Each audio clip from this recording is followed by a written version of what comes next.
Ever since that day, I started like actually really, really watching what Andre Drummond does and like trying to figure out like how he really does impact winning. And then I was like, I mean, he grabs a bunch of rebounds, but like that's kind of it. Like, No, but he's like, we're doing an intro. We're doing an intro video.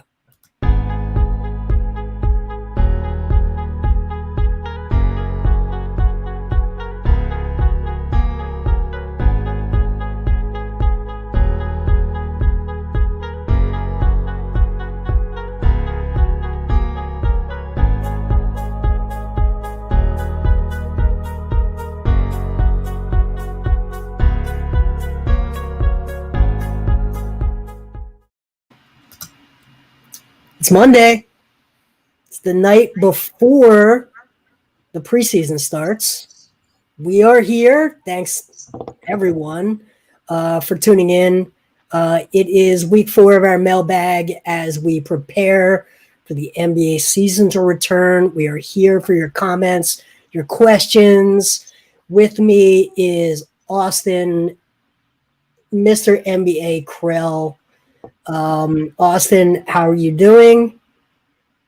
I am excited that I guess tomorrow is the first preseason game for this team. I think I wrote this weekend that they're one of the 5 most interesting teams to watch right now in the NBA. And so I'm excited to see how they look. And I am excited that in some sense, or some way, shape, or form, it's going to be my first season full-time on the beat in some respects. I guess this was a bad time for me to become a beat writer because COVID, but it's the first year, I guess, technically. Excited about that, but usual. All right. You can just feel the excitement oozing off of you. Kai _Carlin, I believe, on Twitter. Kai, you and I are going to see each other for the first time, I think, in person since February tomorrow. How are you feeling? this is true. I thought I saw you at the game back in March, and I thought about it. I was like, no, you weren't there. That's right. I was at Sloan right before. So when I got back, I knew there was an outbreak, and I self-quarantined for that last week between the beginning of March and when the NBA shut down. I was in self-quarantine. So, yes, I remember that now. So, like, yeah, this is going to be my first time seeing you in person, Jason. Crazy. Since February. Wow, 10 months, man. 10 months? I know, that's crazy. And the last time I saw him, he was plowing into the back of my car. All right, we have our first question. Who wants to answer this? Shake. What was the question? Shake. It's a viable question. I mean, all right, it's a viable question. I mean, it's not wrong. I think this is the question he's responding to. Oh, okay. So that was a response to Justin. Oh, okay. Most prominent player. So, Kai, you were on today's availability with Doc. Do you want to go through what Doc said about Shake today?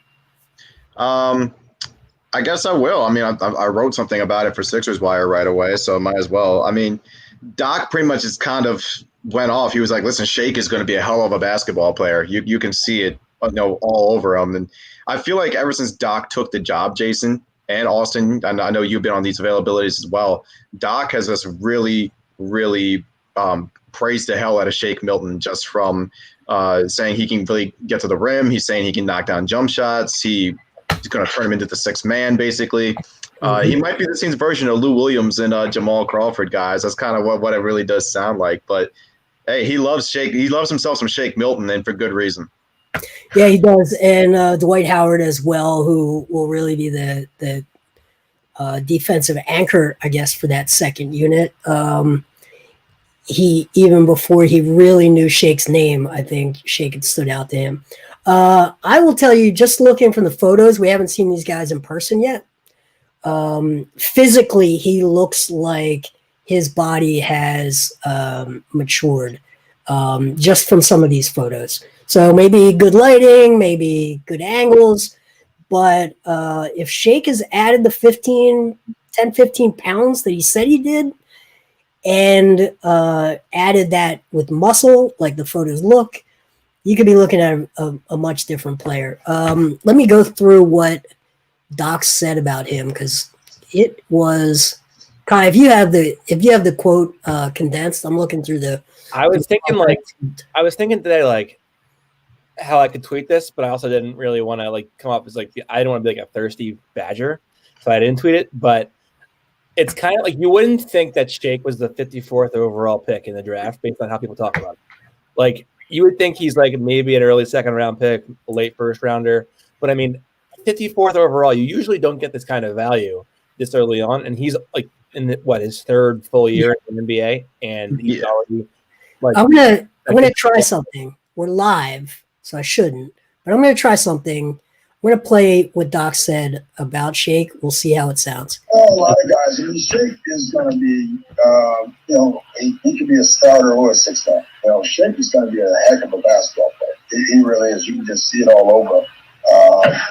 And so with him and Furkan, with that type of firepower that you can use off the bench, man, that's going to make us pretty good.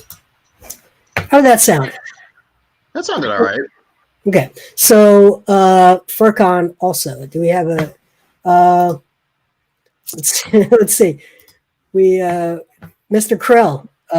What does Doc say about Furkan Korkmaz? Nadir, thank you for joining us again.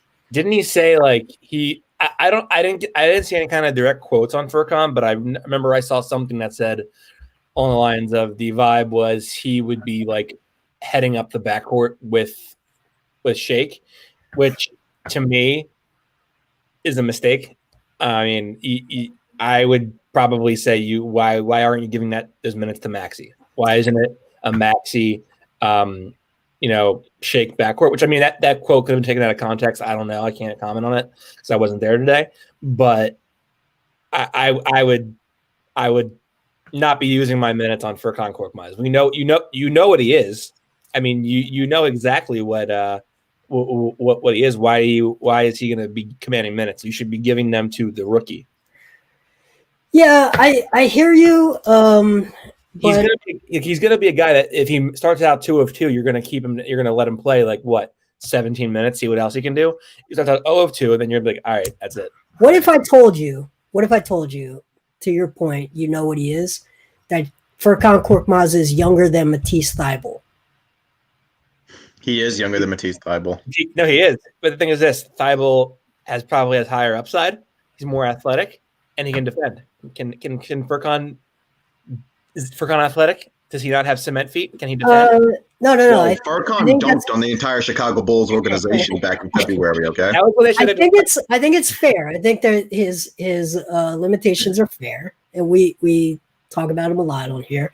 But I don't think that some things develop better than others. Defensively, a guy can get better throughout his 20s. Handle, once you're 23, your handle, how much is it going to improve? I don't know. The only reason I bring it up is that when we think of guys as high upside versus finished products, I think it's easy to think about a guy in his 3rd or 4th season as being a finished product when really he may not be. So just out there, he keeps coming up. I mean, people bring him up in these press conferences without us asking. And I will give him that. It is unsolicited praise. So that is one of, I guess, the highest forms of flattery in this world that we work in. Yeah. Kai, do the Sixers go 72-0 or only 68-4? They're gonna go 70 and they're gonna go 69-3, and their 3 losses will be to Detroit. That would be you know what? I would be okay with that. I would be okay with that. No one will be okay with that. They will be obsessing on sports radio around how they let Detroit keep them from a perfect season. I saw John Hollinger today wrote that the Sixers would finish 44-28, which I mean I agree with that. I kind of have it at like 45, 46 wins, but I think it's the same ballpark. He had Toronto finishing at 6, which I thought was also right. I don't know. Listen, I'm still kind of like I'm a little higher on Toronto than other people. I mean, I know they lost Ibaka. I know they lost Gasol, and like those are two really huge losses. And I was watching Lakers Clippers last night, and I saw like what Gasol and Ibaka like did for their teams. So I'm like, damn, Toronto's really going to miss that. But I'm still a little high on them just because I love Nick Nurse as a coach. I think Nick Nurse is just an absolutely terrific head coach, and you still have Lowry there. You got to think Siakam's going to bounce back from that really tough playoff series. Austin, I know you and I have had that conversation a couple of times on not only here, but I think my podcast over on Sixers Wire too. So, but I still believe Siakam's still going to bounce back from that really tough, playoff series against Boston. You have to think he's going to. Do I? All right, let's go with some questions. Nothing but Sixers asks, is Donovan Mitchell an accurate ceiling for Tyrese Maxey? I don't see it. That's not the Neither do I. No. Jamal Murray for me. Jamal Murray. I actually think, again, like I'll say this, I think there's a world where he's Bradley Beal, but I think it's that's like the lowest possible like lottery ticket outcome. Yeah. But I mean, I think there's a world where he can become that. I mean, they're similar size. I mean, he'd have to obviously vastly improve as a jump shooter, but I think I see some things there that I like. But I like him as this pick and roll ball handler. Is going to be shooting 35, 36, 37% from three. And going off of his next question, I think like in a world where the East's point guards are getting older, like Lowry, Butler, Russell Westbrook, Kyrie, I think there's a chance maybe there's a window for him to become like an all-star once or twice at his best. So on to the first point, I think on draft night, Tyrese, he said that his gold standard would be Jamal Murray, Austin, you're right, and Drew Holiday. So when we think about player comps, that's what he's going for. Donovan Mitchell is a different type of very high usage athlete player. I mean, obviously a great athlete, and can fit in a team that just builds defense around them. Tyrese Maxey, I think, projects as a much better defensive player. And today, Matisse Thybulle probably said the most encouraging thing anyone has said about Tyrese Maxey so far since he was drafted. He said he's very strong for a young kid. Now, for a 20-year-old slight, 6'2"-ish point guard, their toughest transition often is the strength differential between college and the pros. So to have a guy like Matisse talk about his physical strength, I think that's huge for his development. Yeah, I think that's really a huge thing because not only is he going to be able to offensively like kind of get to the basket and really be able to fight off contact, finish, draw contact, get to the free throw line, things like that. But the way Matisse was talking about it was like on the defensive end today, he's able to really quickly fight through picks, be able to go over screens and be able to stay with a guy. But another thing that kind of impressed me, Jason, it really caught my ear, honestly, was Doc Rivers saying that Tyrese talks on defense, which is something that you don't really hear too much from rookies. And I really think that that's going to be an underrated part because Doc has been talking all throughout this training camp about how important it is for the Sixers to communicate defensively, talk to each other when a screen comes, learn each other on the pick and roll defense, and things like that. So I feel like that's kind of an underrated part of what everybody's kind of saying about Tyrese. Him talking is like a really huge thing. So how much do you think the fact that he was in a gym in LA with the Clutch people, with LeBron, with Ben Simmons, with that organization from basically May until the draft, that's not something you typically see with a rookie. A rookie is going to finish their college season typically in either late March or early April, and the draft comes in June. Right. And we put them in bubble wrap for those last few weeks. This is a really different pre-draft process, I think, for these rookies. Do you think that has helped him both with that communication, right? Being not just being like deer in the headlights, having been in a gym with pros for 6-7 months, and with that strength that they talked about.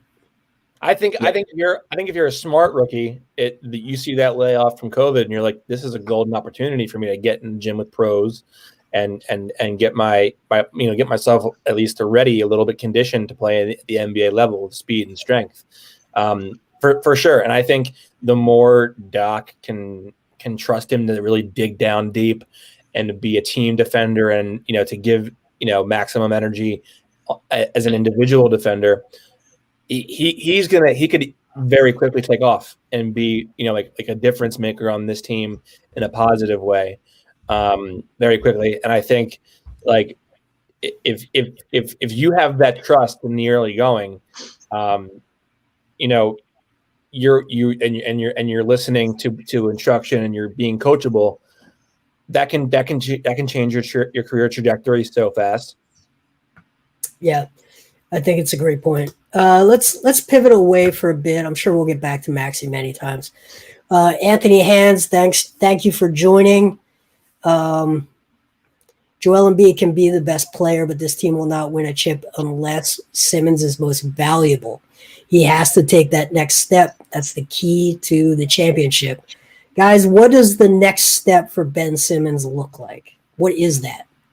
I don't know why that's the case. Like, why does he have to be the best player? Well, let's assume that, and let's just talk about what that next step is. I think it's the jump shot. I mean, like, I'm not trying to be like that guy. Okay, I'm really not. Okay, I don't think I'm not trying to be that guy. I'm not. Throw attempts. If he goes from 4.5 free throw attempts a game to 9.5 free throw attempts per game, everything changes. To me, it's that simple. You've watched him shoot enough times, Kai.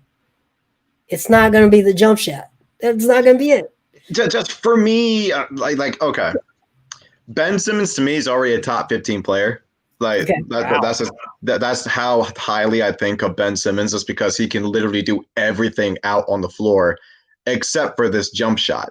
Now, for me, it's like if he were to ever develop a jump shot, whether it be like something from mid-range, or if we're ever so lucky he goes out the three-point line and starts hitting like 33, 34%, something like that, and becomes and becomes something like, I don't know, he's able to take that next step, then I think he's definitely in the top 10, and you can make a case for top 5 just because he can literally do so much out there. He's one of the best defenders in the game. He rebounds well. He distributes well. He does score efficiently, but the reason why he scores efficiently is because he takes shots he knows he can take. That says more about his high basketball IQ more than anything else. He doesn't try to do what he can't do. But to Anthony's question, or whatever we're going to call this question or point, whatever, but if Ben comes back with a jump shot, like for me, it really does change everything, like for them. It does. I will concede that for a guy who always makes the right decision, it's not always the right. It's like the right checkers move versus setting up the opponent 3 possessions ahead of time.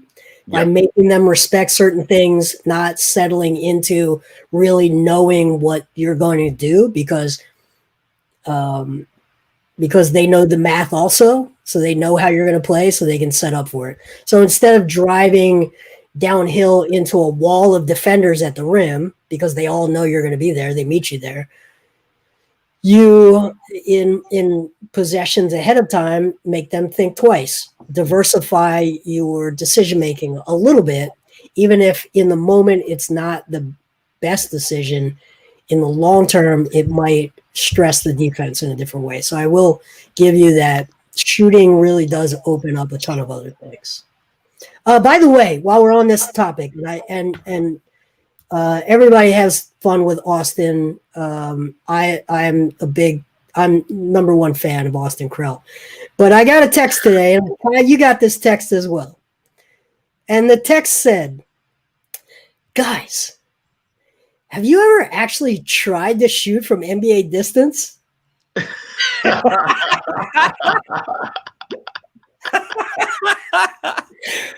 Yes, Tom, we have. Yes. Listen, I don't. It's the funniest thing you've ever said I can't speak for the fans that are viewing this show. I remember back when I was a senior in high school. Do you know who? I know Kai knows who he is, but Jason, do you know who Joey DiBenedetto is? No. So he's this guy who runs the Sixers fan page on Facebook, and like he is just a high energy dude. And so he got the page like a setup. They got a box at the game, and they got to go on the court pregame and shoot. So I was there and I was shooting, and I remember this was like right at the practice, like right after my senior year practice. So like I was in like decent basketball shape. I was like, very, very, very comfortable with the basketball in my hand at that moment. And I shoot, and I'm like, this feels good. Like that's going in, and it airballed like 3 feet short of the basket. And I realized like this trajectory is way different than it is like at the high school level or the college level. And so here I am. I'm not even aiming at the rim. I'm just shooting them as high as I can. And they're coming down into the basket. So it blew me away that guys can actually do that. Like yeah. I was like, you have to be in the gym every day, just shooting and getting that myelin sheath, which is a physiological terminology that helps shooters develop muscle memory, which is getting that repetition down. Yeah, and some people have, like Kai, I think your mechanics are overhead, right? So you shoot, you sort of release back here, right? It's more like something like here. Yeah. But I think that motion, actually, you can shoot from distance better. I think it's harder to become really accurate. So Kai's a really good shooter, by the way, very good shooter. It's easier to shoot with distance with that kind of mechanic versus like your classic I don't know, JJ Redick, your classic like elbow in, front elbow tucked shot. I think you have to generate a lot more lower body. You have to put a lot more arc on it. So I think it's good. Well, I mean, Austin. I mean, listen, Jason actually has a video on Instagram of me drilling a 3-point shot at the Sixers facility in Camden in the media basketball championship game. That was actually a mid-range jumper off a curl. Let's not. It was a 3. No. I have him a transition. A transition. The referee are going with this. Like that's good. Yeah, that's a 3. Yeah. It was the finals, right? That was the final championship game. It was in the championship game. I actually think I scored all of our team's points in that championship game. By the way, we ended up losing by like 2. What was the angle of the screen that Derek Bodner set? Jesus Christ! Bodner was not there.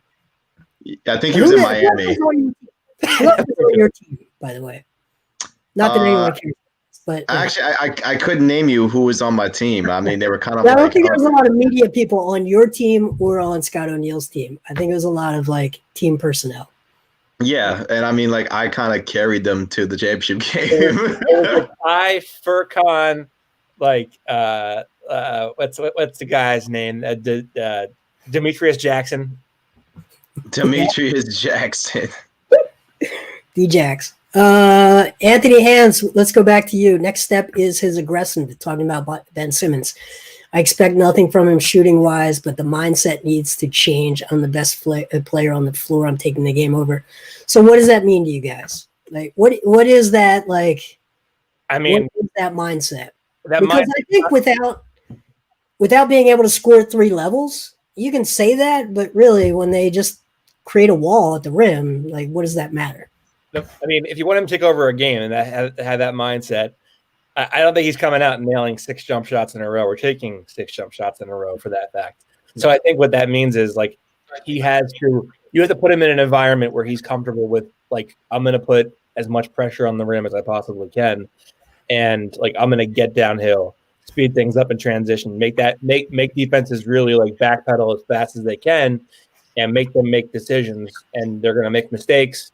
Because I have Seth Curry, I have Danny Green, I have Shake Milton, I have Tobias Harris, guys that can incredibly shoot the ball, and I'm gonna get to the rim myself and pulverize. But I think that means just like putting as much pressure on the rim as possible in both the half court in the full court setting, because even if he can't shoot the ball, you can still run pick and rolls. I mean, he's going to blaze around screens. He can do that. And if you have proper spacing and guys feel the pressure of not over helping because they're not afraid of shooters, you're going to have open lanes. He's athletic enough, strong enough, and big enough where he can get around obstacles in his way. Yeah, I think the issue with him as a ball handler in pick and roll is you need a small guard to set the screens, because other teams are just going to switch on pick and rolls. They're just going to go under. So the only real benefit would be to force a switch onto a much smaller player that he can overpower, because no one is fighting through a screen, over a screen, because they're not worried about him shooting. Let's go to Mike Small from the Killing Me Smalls podcast. I think Mike had Danny Green's podcast partner on this week, so good job, Mike. What will be enough for you for Simmons to make jump shot impact? So Kai, what does it mean? So what are we claiming? What would we be satisfied with? Honestly, I think if you can get him to take a corner three a game, I feel like that'd be fine. I know Danny Green said on his podcast that he's going to push Ben to try to take, a corner three a night. And Danny Green mentioned it in his podcast too. He was like, dude, we have seen you take all these jump shots, like whether it be, in the offseason, whether it be pregame. We've seen you make these jump shots, dude. Just bring them out in the game. So if there's one thing Green can do to help this team that is not him knocking down his own threes, it's getting Ben to take that one corner three a night. Like that would kind of be what I think he can do, because obviously, Jason, the 2 threes we've seen him make in his career have been from the corner. So, if you can get him in that spot, if he feels comfortable in that spot, let him get there, let him shoot it. Yeah, I just wonder, does the offense – You think? And Austin, I think you answered this the other night. We talked about this. What is the action in the offense where Ben Simmons finds himself in the corner? Like, what are the circumstances where Ben Simmons would find himself in the corner right now? Well, I mean, you could just like run. I mean, it's going to be a lot to process verbally as I verbalize it, but I mean, you can run flex sets where you have guys that are setting down screens by the block, cutting out to the corners, and basically that's a basic motion offense. The Division III teams run that all game long. I mean, I've had a glass of wine. I've had a sip of wine for every flex I saw, and that was not a fun night for my bathroom. A sip of wine. Listen, gotta have the nice wine sometimes. But I mean, you could run flex sets.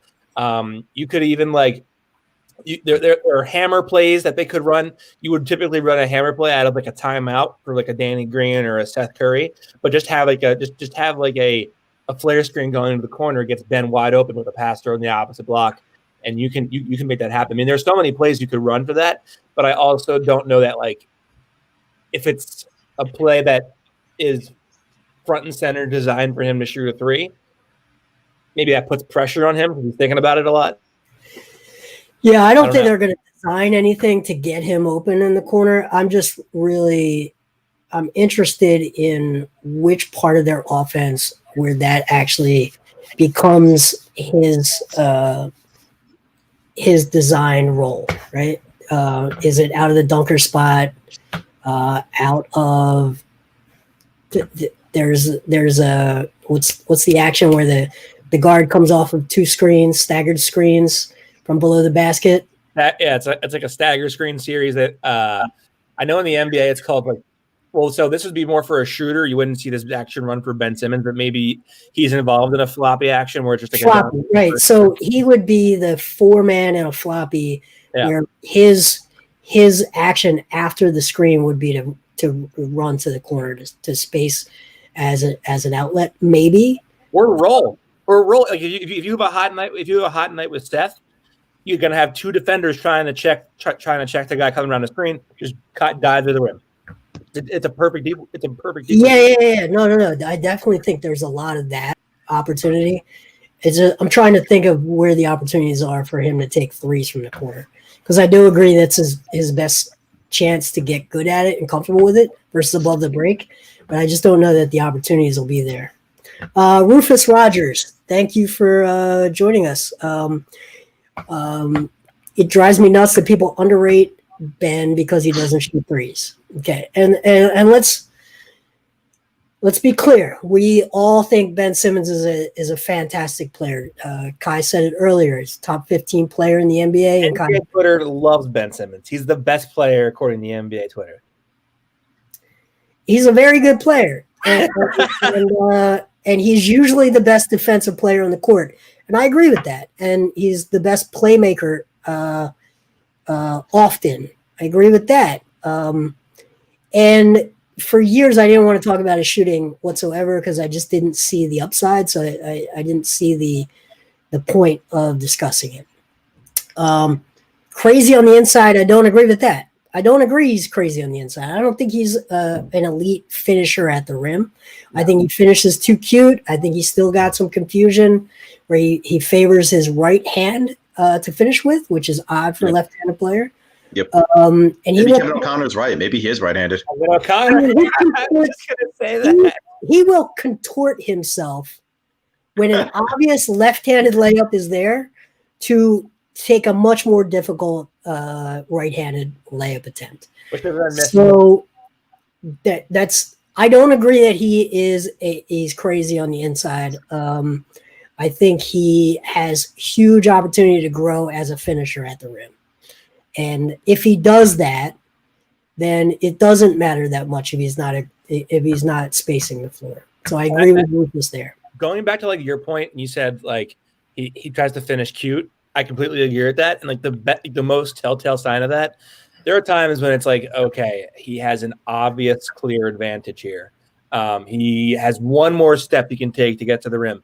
There should be very few times where he isn't just going up with two-handed dunks or like going up with one-handed dunks and just throwing it down.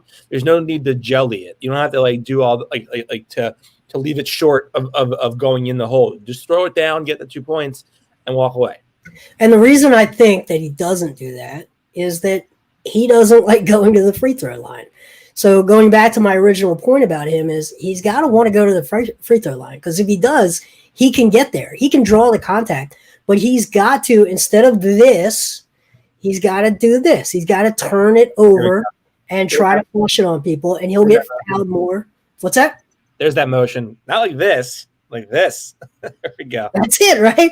There's none of this fancy. Turn it over. Kai is all on Snapchat right now, just chatting it up a storm with his people. No, it's Melissa just got off work, so. Tell Melissa we said hey. All right, so Kai, we have how much time do we have left with you? For about 10 more minutes. All right, 10 more minutes. Let's see some questions for Kai Carlin from Sixers Wire, USA Today. Batman or Superman?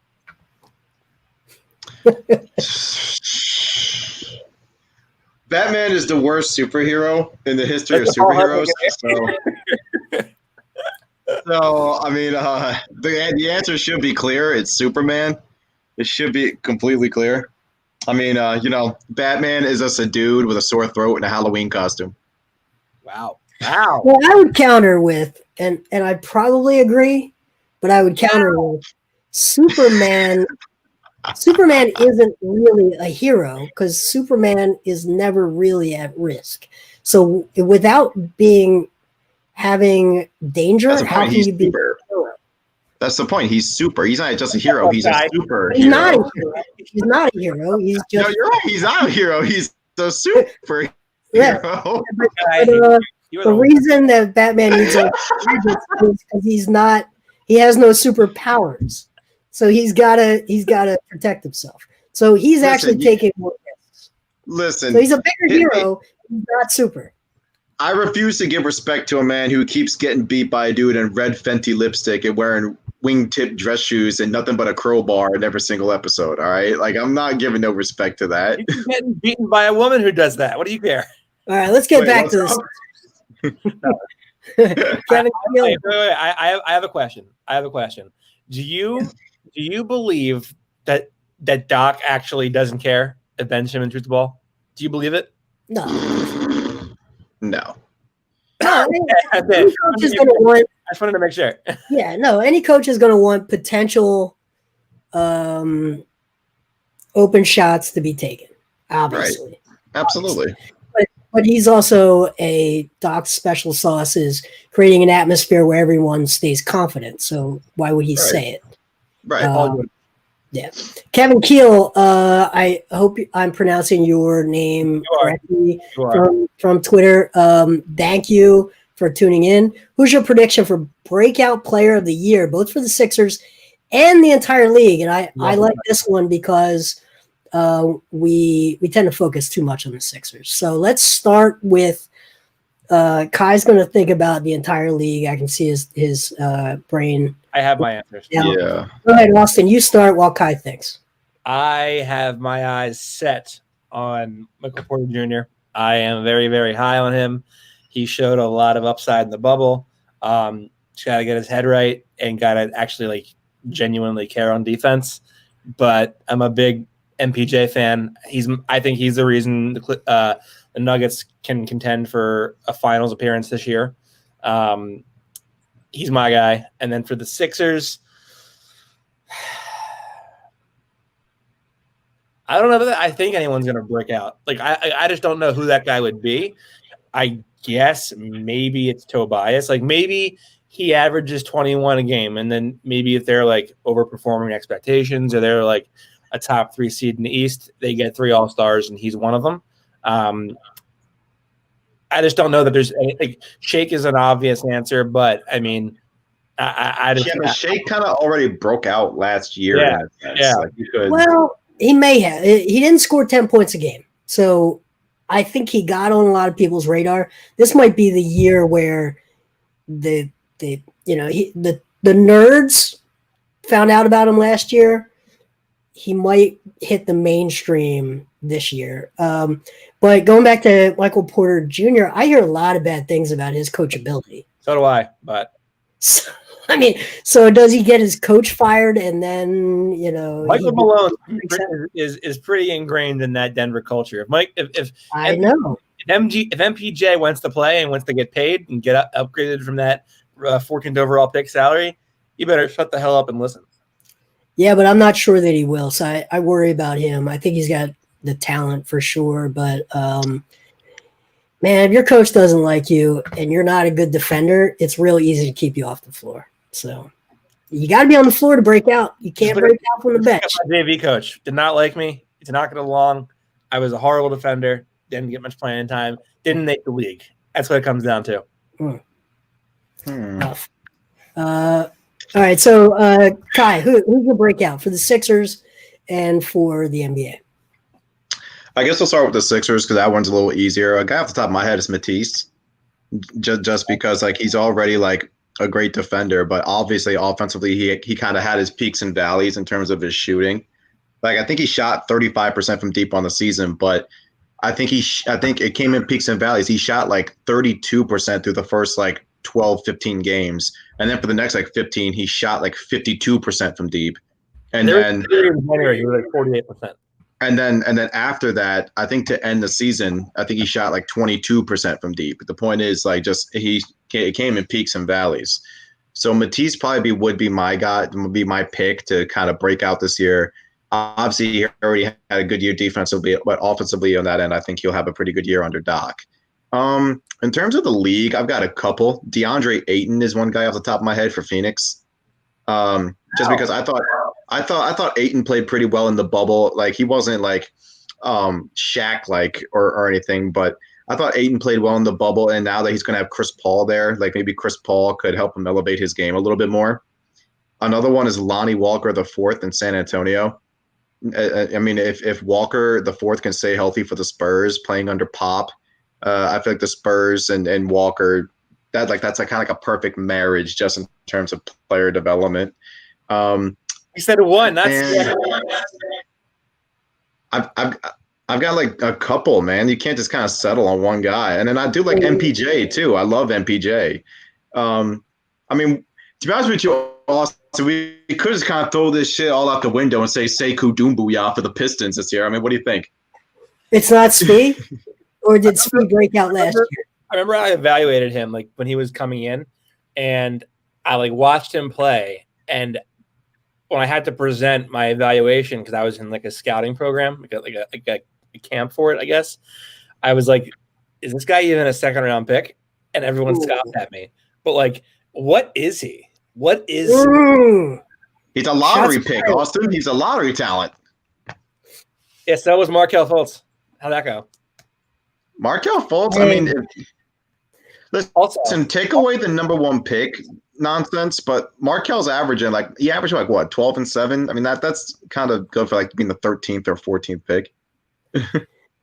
My issue with Markelle is in general, and I've already seen it with Anthony Edwards, is like you get these like, he's back, suck it, haters. Tweets I know. One highlight video, and then you go and you look at his numbers, and like, okay, he made 2 shots. Okay, great. Now Markelle, I think, scored 21 last night, so he had a good game. He does have an all-around game outside of the super painful to watch shooting form. But was he coachable? Because I was talking to someone who was like a team insider, like not like an actual part of the team, but like someone who covers the team. And one of the things he said to me was like Markelle was not coachable. I mean, we covered the team with Markelle. Kai, would you say that's true? No comment. I mean, I thought he was super young. Well, there you go. Super young. That means PR watching this. I'm not saying shit. I'm not just. No, I think he was like really, really young, and when you talk to him, you were like, "Wow, that's a young kid." And then you talk to another rookie like a Matisse or a Landry Shamet, and you'd say, "He was young." Oh wow! He was young. It only made Markelle look like more of a teenager when you talk to some other rookies. Well, the way it was for me though, like every time like we talked to Markelle, and to Jason's point, just every time you talked to him, like he kind of seemed, I guess, what's the word I'm looking for, flustered. You know what I'm saying? Like he looked like he was a young kid with microphones in his face and cameras in his face, and he was the number 1 pick in Philadelphia, one of the bigger sports markets in America. And there was a lot of pressure on him too, because remember, I don't know if you remember, Jason, I'm sure you guys both remember, when he got drafted, everybody was like, oh, the process is complete. Oh, Markelle, Joel, Ben, this is it. Process complete. And I think Sports Illustrated ran something on it. They were on like the cover. I mean, it was crazy. So yeah, that's a lot of pressure. And when he got traded to Orlando, I mean, I was like, okay, that's perfect for him. He's in Orlando. Orlando has like 4 media members covering that team on a regular basis. Shout out to the ex-boyfriend. John. Yeah, and it is a good situation because the only time you're ever going to see it is a random highlight on Twitter, because you're really not going to watch him throughout full games. I covered an Orlando Mavericks game in Dallas this time last year and watched him. I mean, he hasn't really changed. He's still the same player, just in a location with just not nearly as big a spotlight. I mean, to me, his game has changed very little. Do you guys remember like the first game after he comes back, someone asked him a question and he was just like staring off into the distance, like just refused to answer, and everyone's like, "The fuck is this kid think he is?"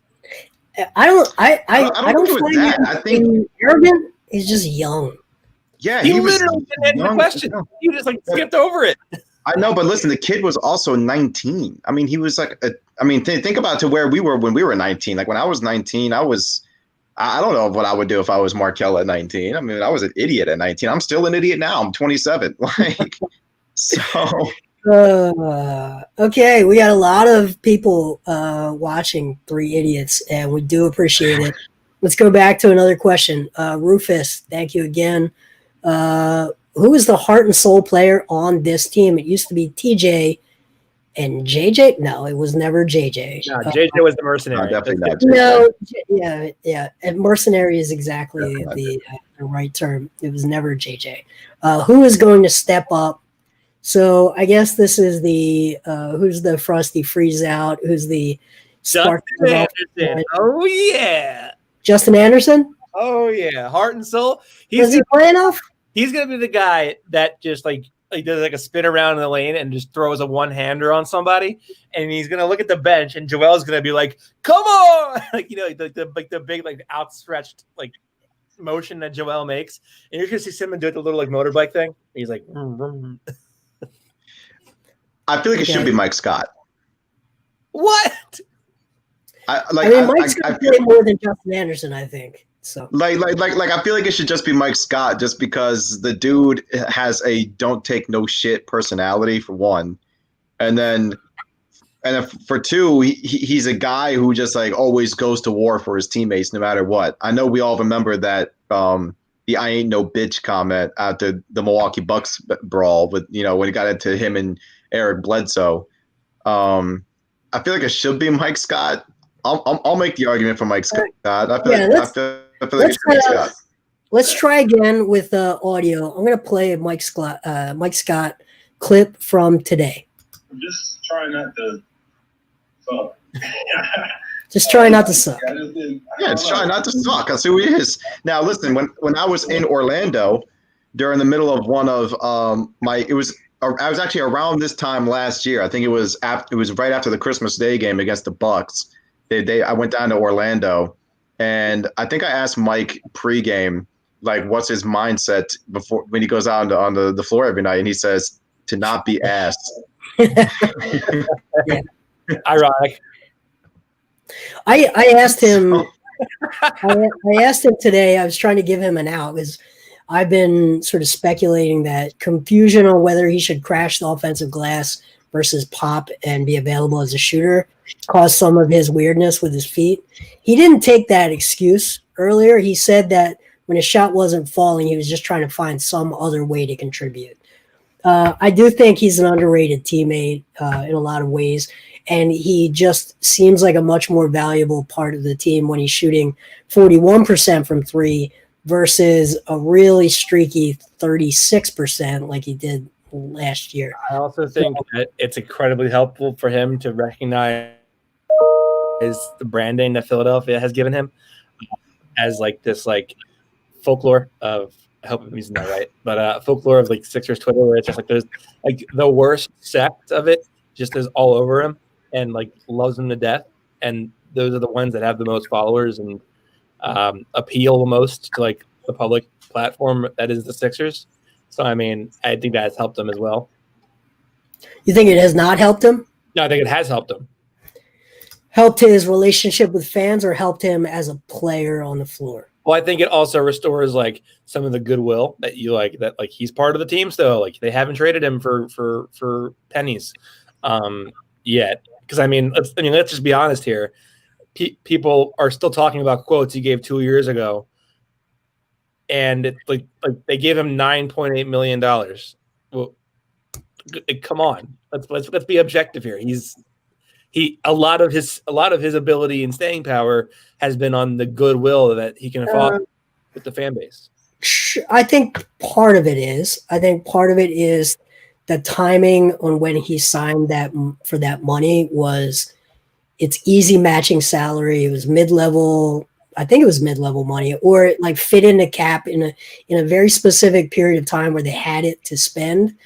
And it still works really well as matching salary as part of trade packages. So the fact that they haven't utilized that yet in a trade doesn't mean that he's still not someone who's very high on the likely to be traded at the trade deadline list. I think he's very high on that list.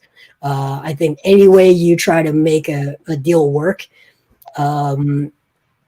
probably includes his salary. I hope he likes Houston. Jason Swigart. Swigart, I'm gonna say. Hopefully, I pronounced that correct. Jason, let me know if I'm wrong. It could be Swigart. Swigert. But Swigart. All right. Okay. Do you believe Korkmaz will be a big contributor off the bench, or will they turn to another shooter like Joe 15 games in? So, look, we're there every day. The three of us are in these media availabilities. His name comes up. We don't bring it up. His name comes up unprompted by players and coaches alike. So they like what they're seeing. Now, when games start, I think we've said all along he's going to get early opportunities, but a month in, how is he playing? Is he able to defend? Is he hurting them on the defensive end of the floor? That's when they might look for other options. Is Isaiah Joe that person this year? Probably not, in my opinion. Not this year. I think you're going to see Joe a lot in Delaware, develop his body, get stronger, learn the professional game before you see him in Philly. I mean, I think Furkan's great to the players in practice because he plays them every day. He knows their strengths and weaknesses. He knows how to exploit those strengths and weaknesses. Plus, no one's going to go like 600 miles an hour in practice. You don't want to get hurt in practice. So, I mean, everyone's going to look better in practice. If you don't, there's a bigger problem at hand. So I take that with a grain of salt. I will say that Ben Simmons, when asked which teammate he would want to come save him in a house fire, he did say Furkan Korkmaz. Well, I mean, that was probably a joke. All right, guys. Final thoughts. We're 52 minutes in. Let's do some rapid fire stuff. Kai, who will be the best? Milton, Thybulle, Korkmaz, or Maxey? We're going to say 5 years from now, we look back, 2025, who's the best player in 2025 of those four? Oh, I think it's either going to be Shake or Tyrese. I guess I'll lean more towards Shake just because he'll have 2 extra years on Maxey. Yep. I think Shake will be 28 at that time, right in the center of his prime. And Maxey will be 25, ascending, but I think you're probably right. For the question, here's a quick one. I'll take this one. What's your Delaware Blue Coats roster? So look, they're guys that I think you can count on for this.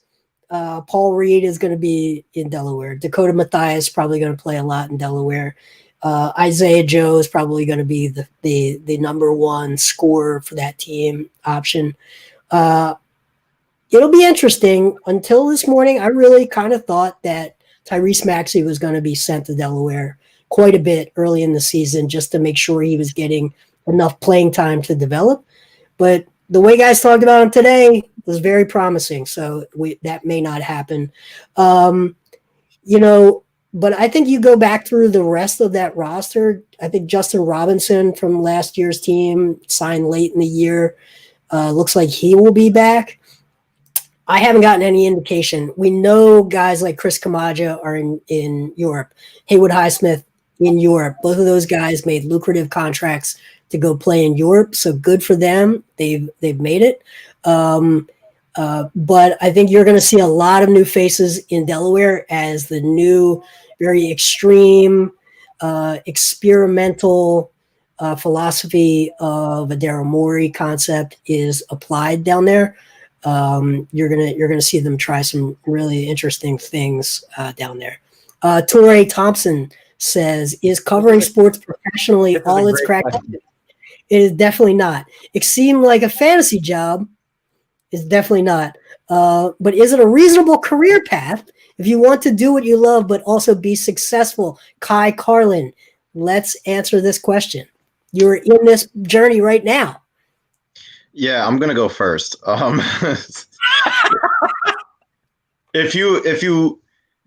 me, it's a fantasy job because I get paid to watch and write about basketball. But it takes a while, dude. Like if you really want to do this, you have got to be able to accept a lot of hits. You got to be able to accept the word no. You got to be able to accept that doors will be slammed in your face, because I've had that my entire life. My first year and a half covering the Sixers, I got paid $10 a game to drive from Atlantic City to Philadelphia. I went to New York, Brooklyn, DC. I flew to Miami, all for $10 a game. And then Sixers Wire actually didn't pay me for my first 3 weeks. I got brought on as like a trial run.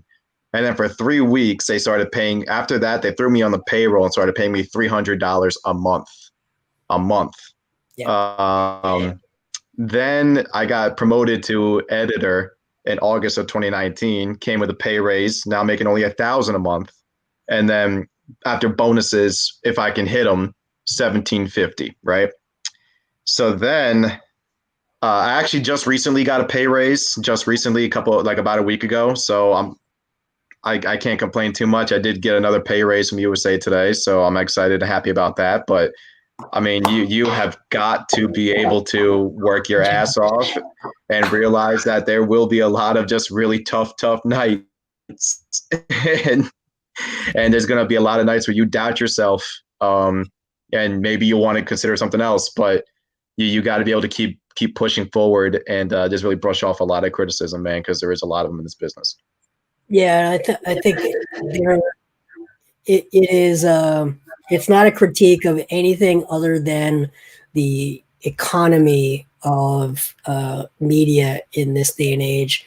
Advertisers buy ad space on a marketplace.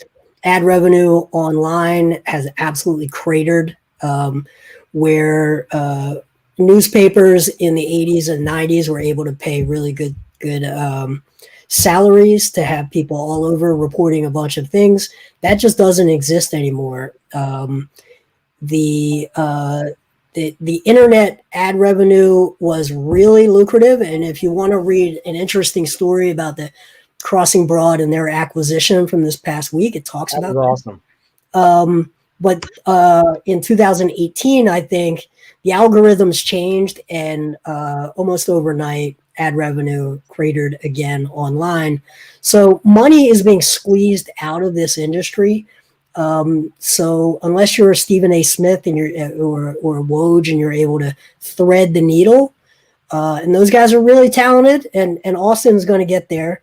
You have to get lucky. You have to work hard, and you have to be talented, just like Kai and Austin are. Jason, you work as hard as anybody. I got your work ethic. I probably got some of your work ethic, some of my work ethic from watching you. I appreciate that. But I think that. Let me ask you this. This is kind of maybe not appropriate for a live stream, but does 97.3, I'll say, incentivize you? I'm not going to talk about that. But what I'll say is there is the other side of it, which is people who really love sports love it from every angle. If you're a person who loves the sport on the floor, then you're going to learn different sides of it when you're covering a game in person. So Kai and I are going to be in the arena tomorrow, and that's going to be an experience that no fans are going to be able to get, right? There's going to be very few of us there, and we're going to see the game not on TV, and we're going to see the game in a rare way, in a historic way. So we're there for historic things. I was there for the 4-bounce Kawhi Leonard shot in Toronto. I was there to see Joel Embiid's emotional reaction in the tunnel after.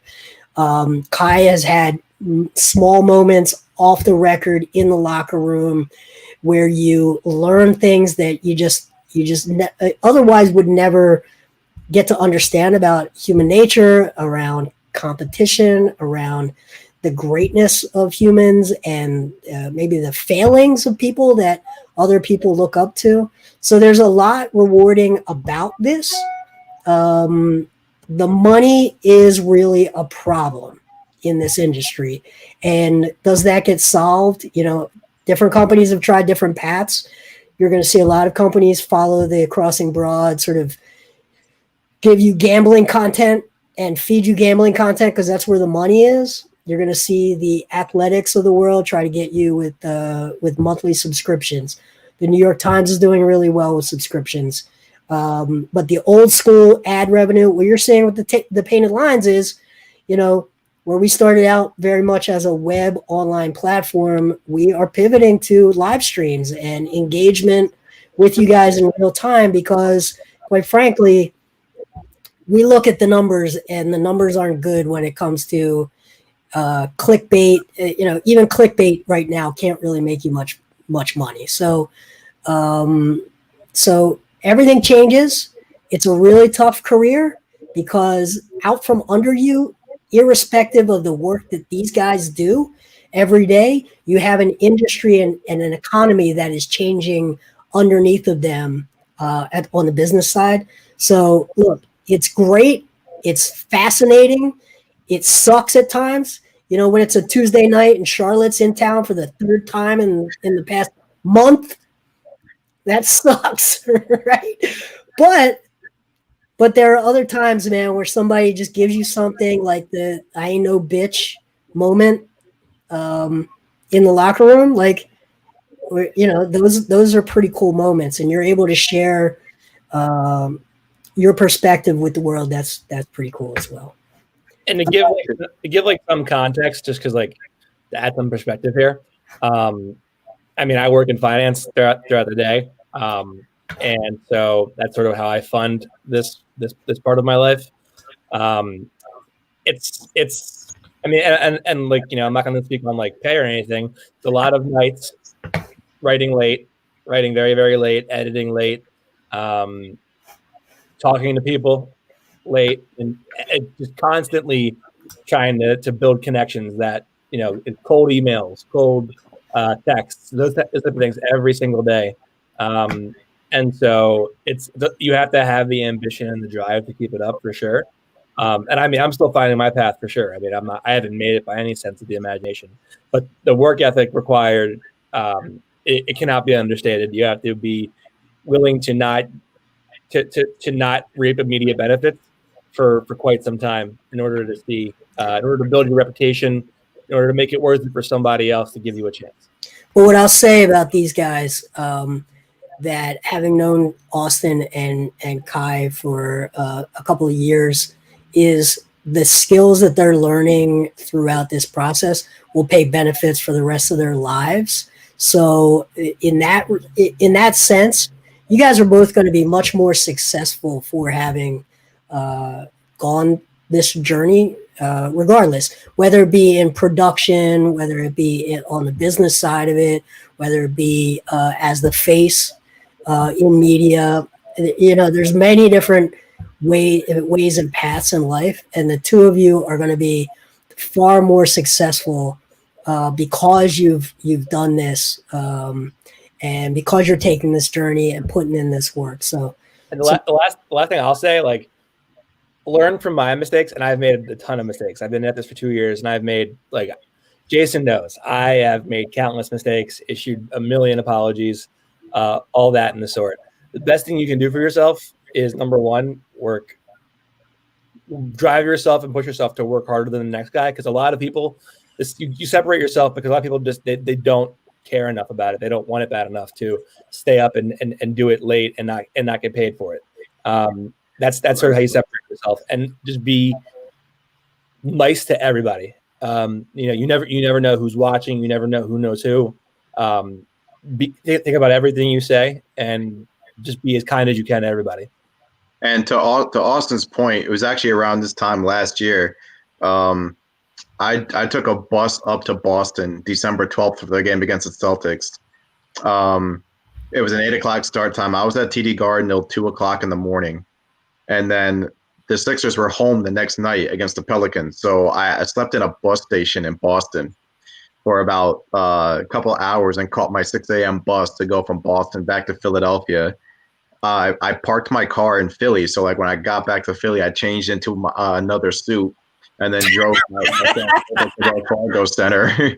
So I'm changing in my car, changing from one suit to another in my car. And then running over to Wells Fargo Center for their game against the Pelicans. I think I was there till about 11 o'clock. Took the hour drive home back to AC, and then finally, and I wrote 2 more articles before I passed out. So I think I passed out around like 1 a.m.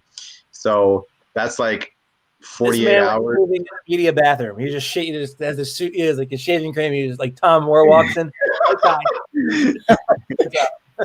Tom Moore, by the way, speaking of Tom Moore and bathrooms, he clued me in at the beginning of last season about a secret bathroom that I had no idea about. I was using the media bathroom, which is right outside of the media room, and not great. There's a different bathroom he showed me, and that was like the nicest thing anyone has done for me maybe in my life. Okay, Rufus, thank you very much. Really, really do appreciate that. We enjoyed this. We managed to go over an hour. Kai, I know you only wanted to be here for a half hour. Austin, I know you only wanted to be here for 45 minutes.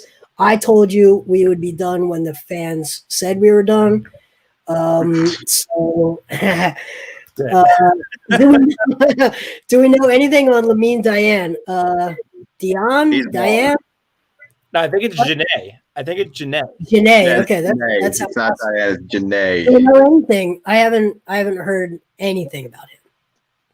The one thing that I always try to do is like figure out before I meet the guy or talk to the guy is what his name is pronounced as. That way you don't have to be the asshole who's like doesn't even know how to pronounce the name. Right. Okay, so last Marquee 215, we're gonna let you close it out. I forgot Shake said that to Embiid. Is there anything else that happened with that situation that didn't get out? Hold up, there's some backstory here. So I think this is going back to the bubble. There was a dust up. Embiid said something, probably a smart ass comment, which he is both loved for and also can grind people the wrong way in the wrong moment. Shake didn't like it. Shake stepped up to him. I think Shake really earned a lot of respect in that moment. We talk about how immature Markelle was. Shake Milton, from the day he arrived, I mean, this is an adult. Like, he's a 21-year-old, level-headed, calm, Zen-like. He meditates. He was the first one on the team to really embrace meditation. And then to see him step back up to Embiid and demand respect, I think it was a real positive. Would you say he's the adult in the room, Jason? Kai, I've had enough of you for one lifetime. I would say he became James Milton that night. James Milton.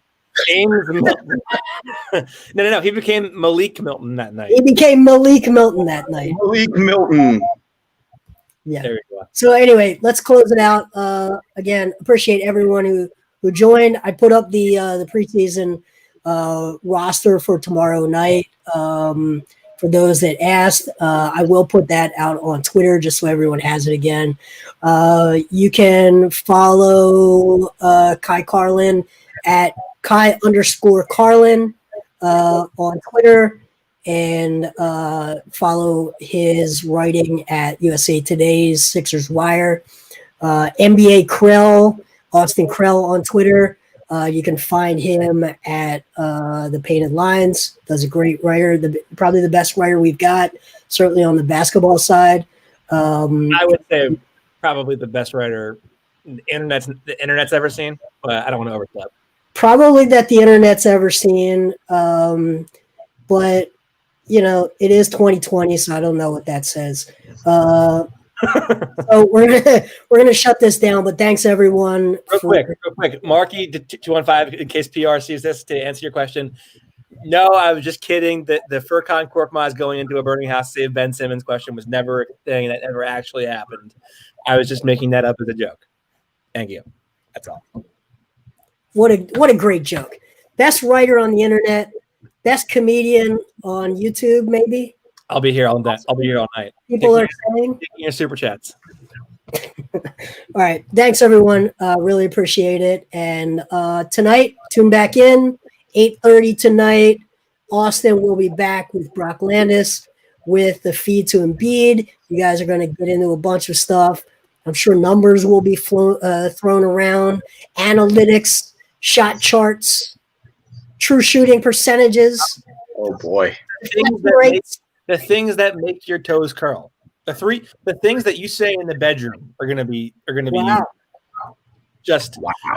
like the three, like you just whisper like True shooting percentage.